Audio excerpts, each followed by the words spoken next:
You're always there, wanting the best for me.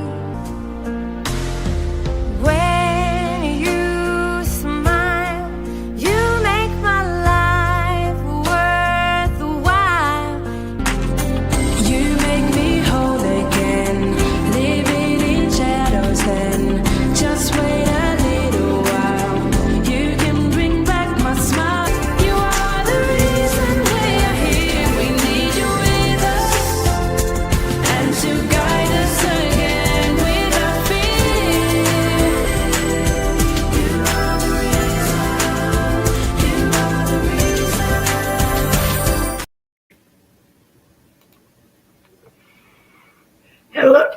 Hello, hello. I'm sorry I had to come on early. My best friend, since like we were 12 years old, decided she wanted to do a 4-week fitness training thing.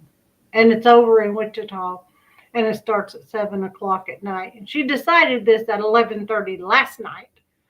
So then we decided we weren't going to do it. And then she decided this afternoon that she wanted to do it. So I'm starting my life a half an hour early so that I can get done and get over to Wichita to pick her up, to take her to the fitness training thing. So it's only 4 weeks, 4 weeks of putting up with me at 5:30, unless we decide that we're not physically fit enough to do it. So I don't have anybody in chat right now because I'm not at my scheduled time. And for that, I apologize. Hopefully you'll get to see this on a replay. So let's add the fair use. I got a new fair use disclaimer, and it does have the use of copyrighted material on our website does not in any way diminish or affect market value of the original. We believe that our use constitutes a fair use. Any such copyrighted material provided under Section 107 of the U.S. copyright law. And it has my Get Lockered webpage, and that I have more than 675 subscribers and more than 695 videos. So there we go. There's the fair use disclaimer. All right, so let's get right into this. What we're going to talk about is Emily Pike. She's a teen, and she is an Apache Indian from San Carlos.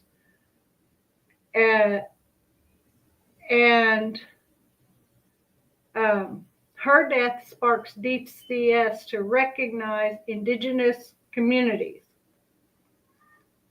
because hashtag Indigenous Lives Matter. So let's go through and see Emily's story.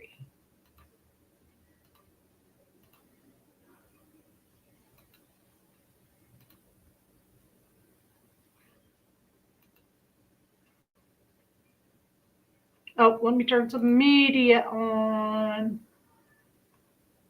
You know, turn on that music.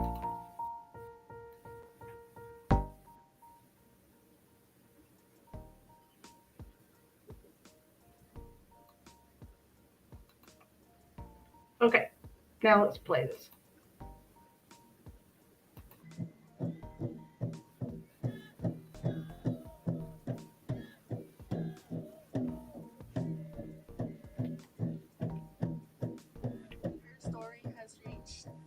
So many nations, the continents, and I wanted to come up here and share all of the places that her name has reached, her story. This first video clip is really quiet, and I apologize for that. It said that her story has reached many nations and continents, and she wants to come up here and share the story. Switzerland, Argentina, Germany, Australia, France, Ireland, Denmark. Switzerland, Argentina, Denmark, Germany, Australia, Canada, Spain, Greece, Scotland, India, or Italy. Spain, Greece, Scotland, Italy, and so much more. So don't stop saying her name. Don't stop fighting for the ones that you love. Right here, I have a poster with names of people who are murdered, of people who are missing, people who are still needing justice. And Emily's name is on here. So don't be afraid to speak her name. Let everyone know her story. She's making history for us Apache people. She's making history for all of the Native Americans that are missing out there, that are getting murdered and nothing gets done about. So many people say, oh, I never knew that Native Americans, that this many Native Americans were missing. I never knew that this was happening. This is their land. They should be getting the justice that needs to be served.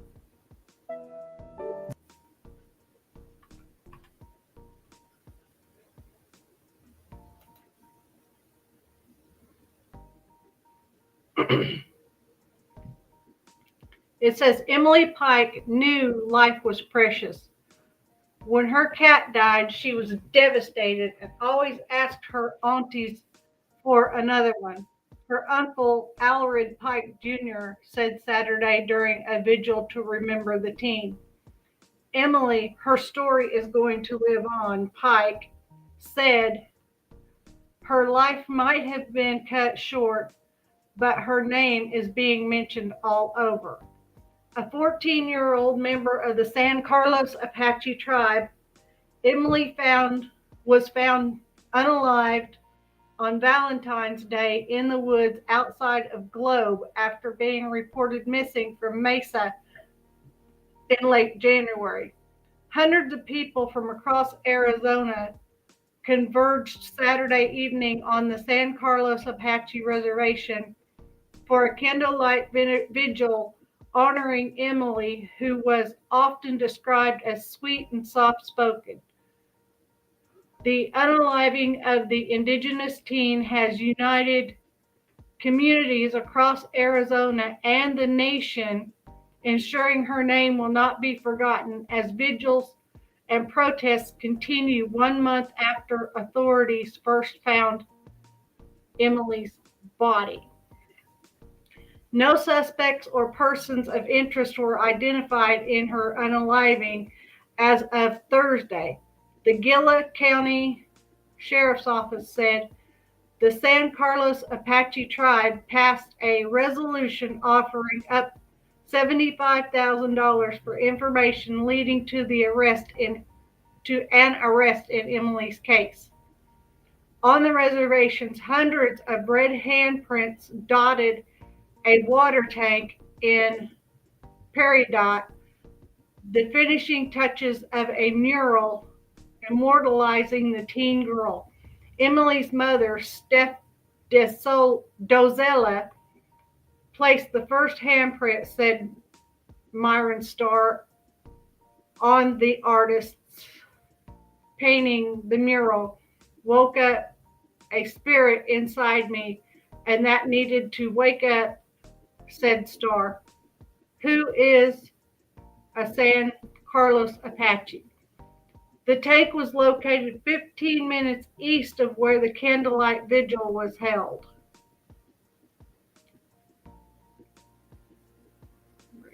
Say her name. A group of 30 or so family, friends, and strangers linked arms and banded to the beat of a drum as an old Apache song resonated through the chilly night. The adornment on their clothing and shoes tinkling with the movement of their feet. There were hundreds who gathered in the parking lot of the Apache Gold Casino Resort on the San Carlos Apache Reservation to celebrate Emily's life and support her family. Some remained in their cars to stay out of the cold as the sun set. Speakers were met with a chorus of cheers and car horns. Many shared that they related to Emily's family, saying they had relatives who went missing but were never found.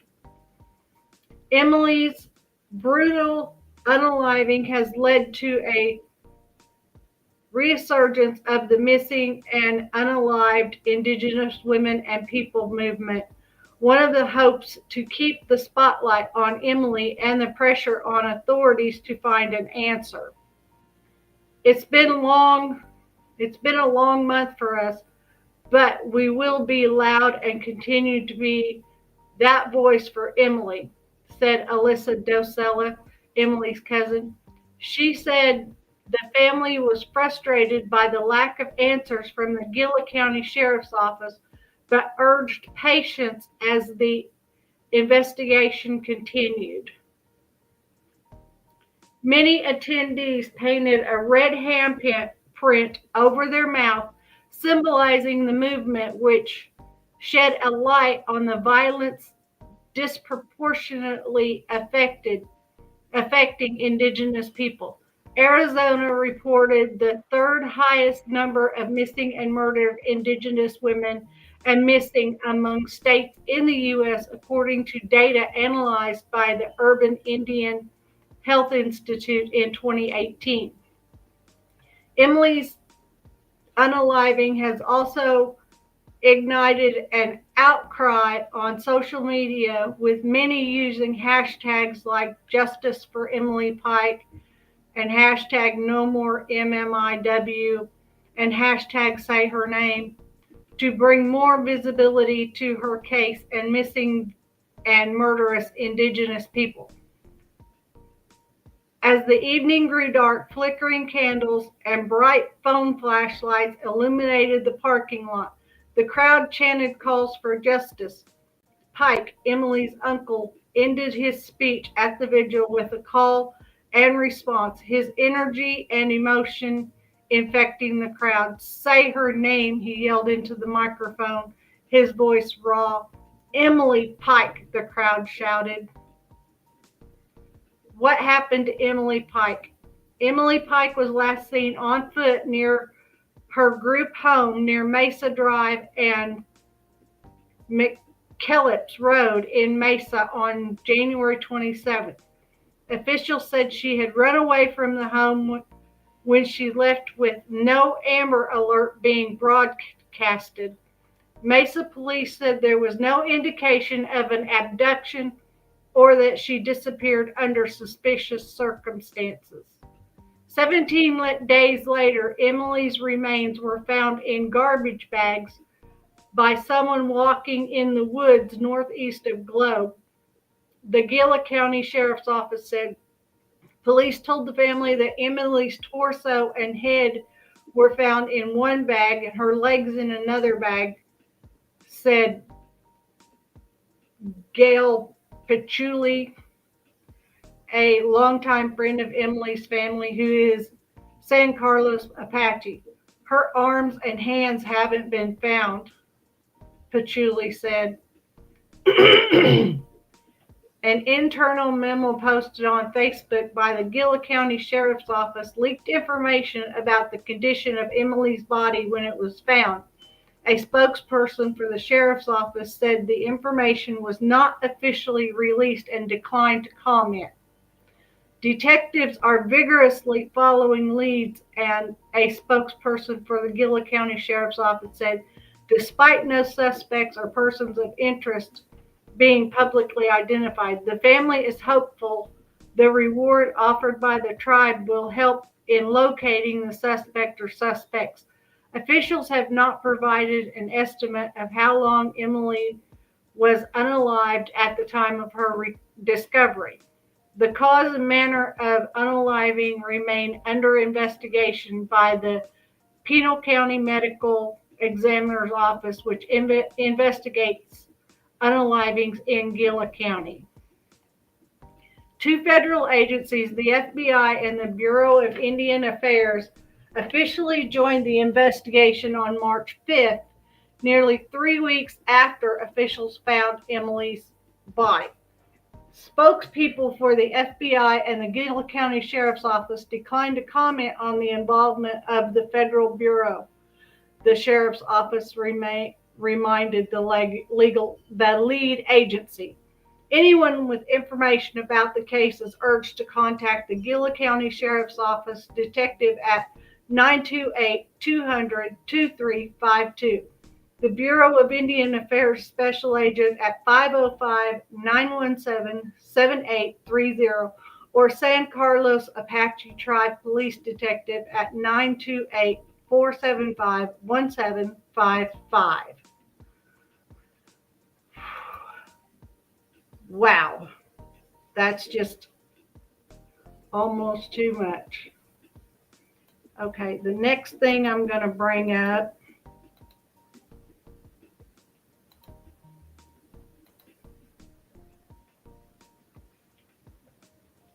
is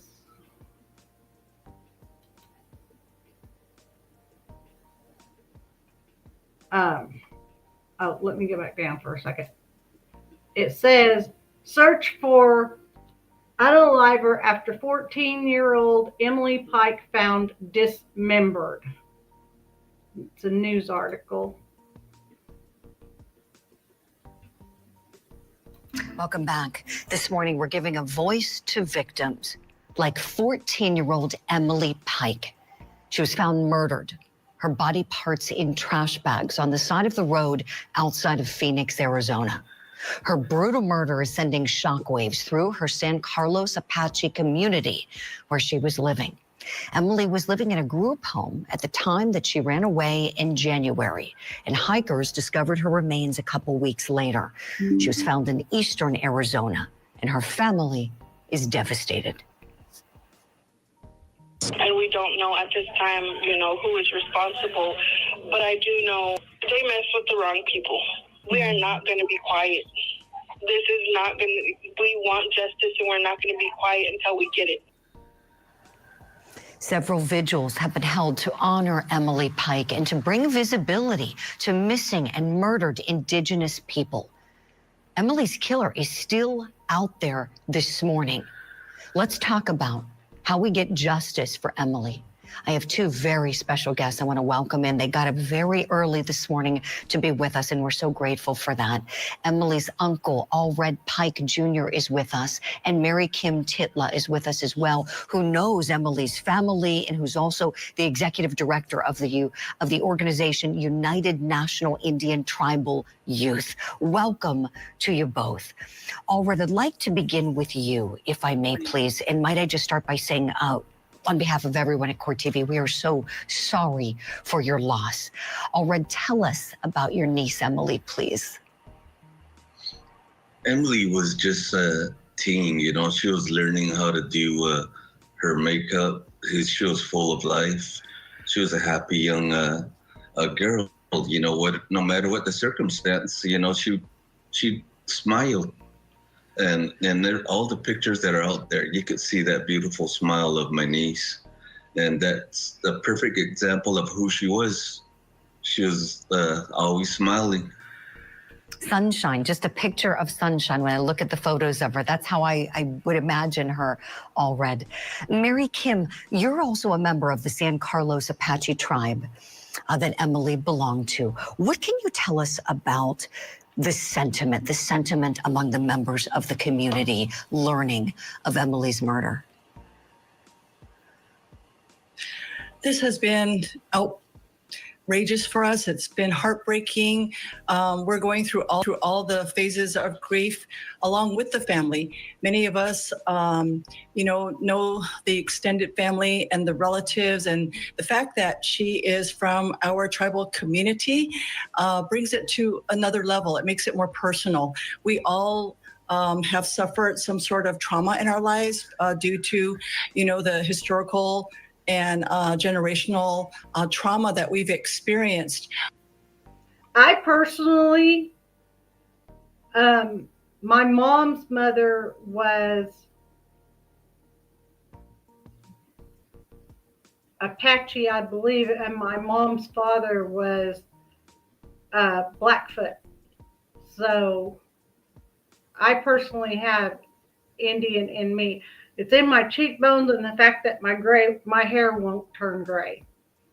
So I'm starting to get a few gray spots, but I want gray hair, and it ain't going gray. I can color my hair gray, and it won't stay gray.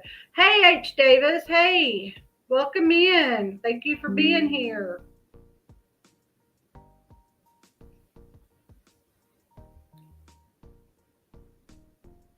Thank you for praying for me.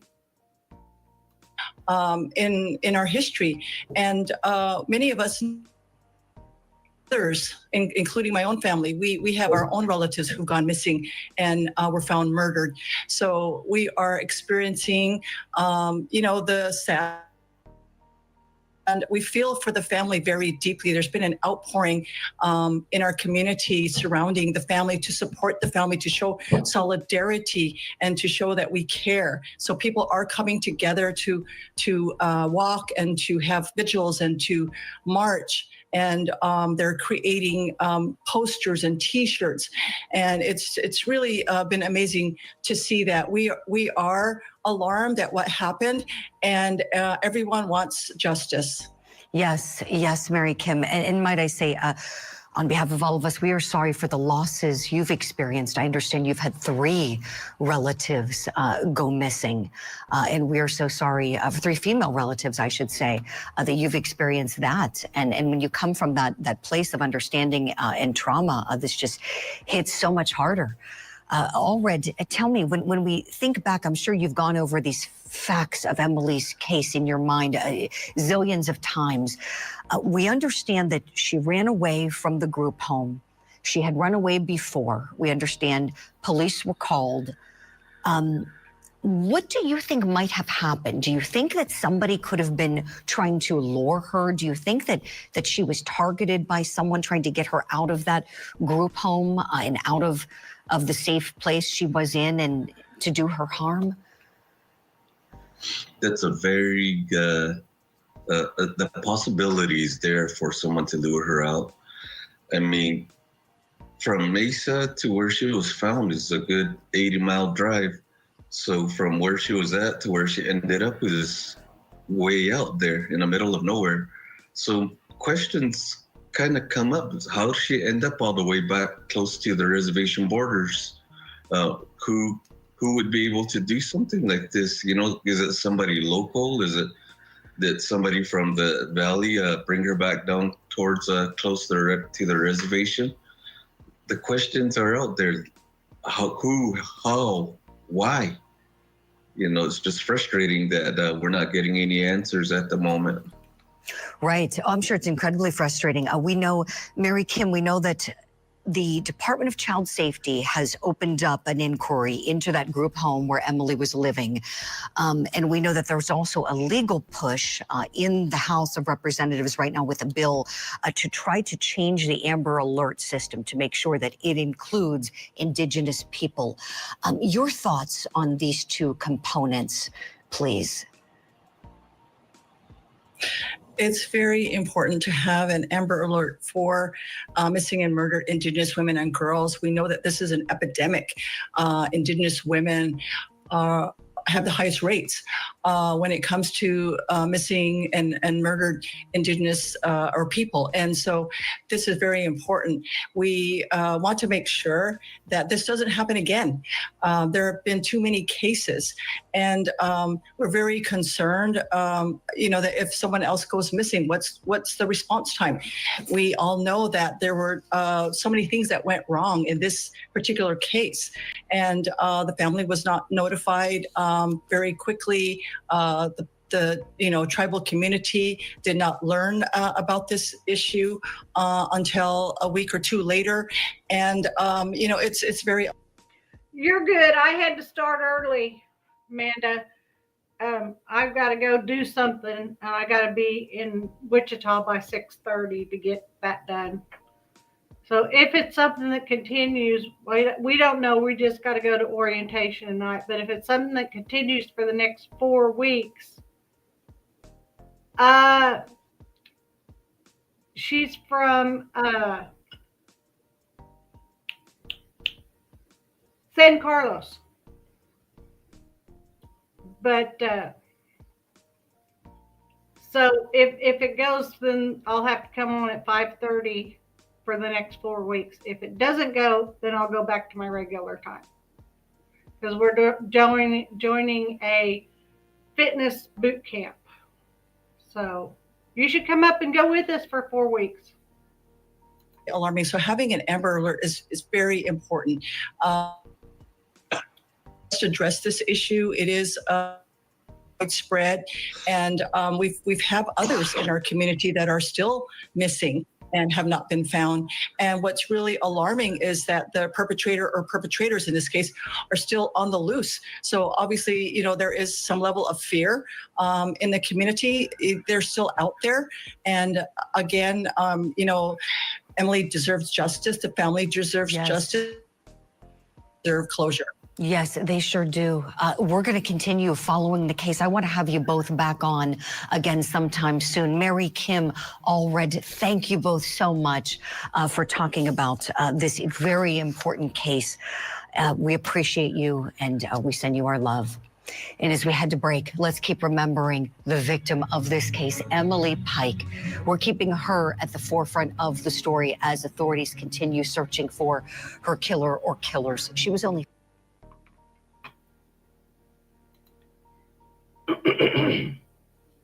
Okay. Now I'll bring up the next screen. Okay, this says Emily Pike, $75,000 reward offered in unaliving case.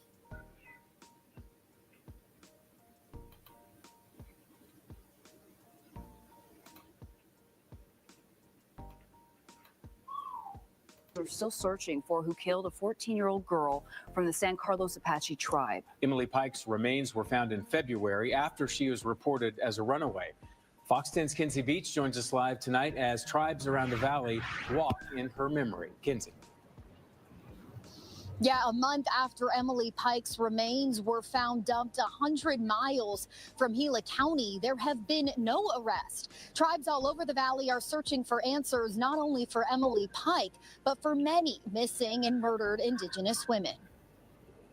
In a sea of red, a valley community is searching for answers. What happened to 14-year-old Emily Pike? Mothers and fathers that are suffering, are losing their children in all tribal nations.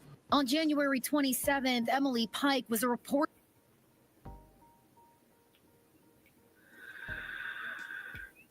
Come on.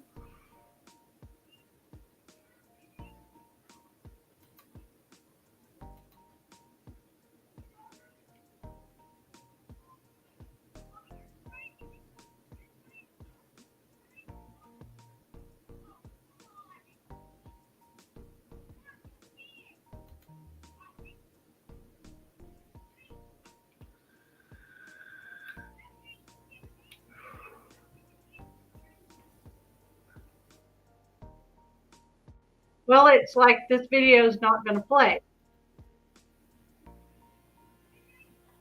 So we'll just go to the next one.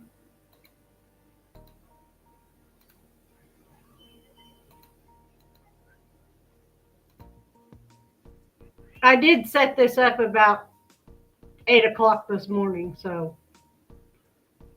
it says a 14-year-old girl disappeared from Mesa.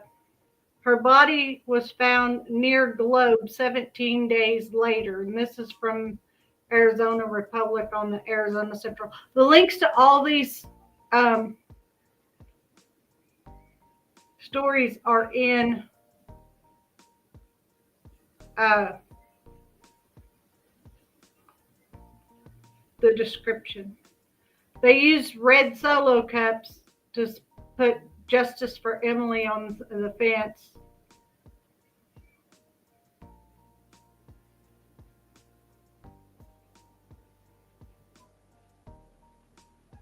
I guess that's all there is to that one.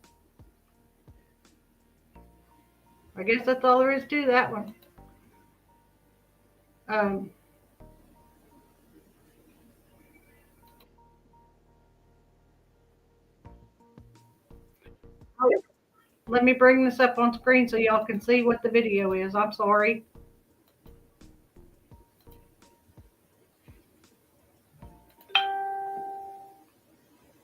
Okay.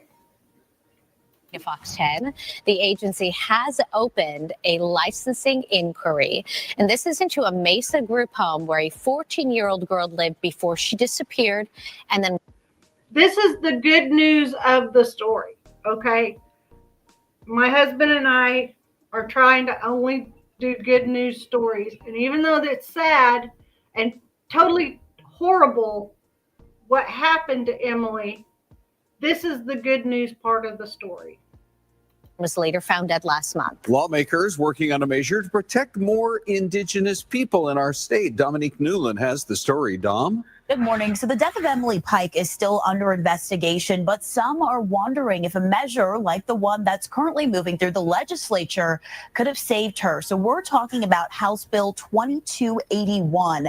There was a Senate Public Safety hearing about it, and that measure would expand Amber Alert and Silver Alert systems to include missing Indigenous people. Supporters say that the bill would help protect an underserved population, especially women and girls who go missing at a disproportionate rate.